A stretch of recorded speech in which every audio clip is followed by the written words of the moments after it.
వచ్చే ఏడాది గణతంత్ర వేడుకలకు అబుదాబి యువరాజు Sheikh Mohamed bin Zayed Al Nahyan ముఖ్య అతిథిగా హాజరు కానున్నారు.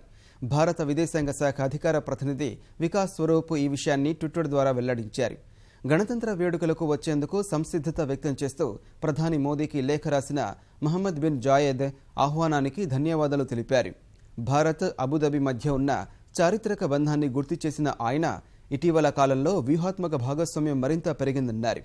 జాయద్ పర్యటన భారత్ యుఏఈ మైత్రిని బలోపేతం చేస్తుందని ప్రధాని విశ్వాసం వ్యక్తం చేశారు. యుఏఈ సాయుధ దళాలకు ఉప సర్వసేనాని అయిన జాయద్ రాకతో భారత్ యుఏఈ మధ్య భద్రత, వాణిజ్య బంధాలు బలపడతాయని నిపుణులు విశ్లేషిస్తున్నారు.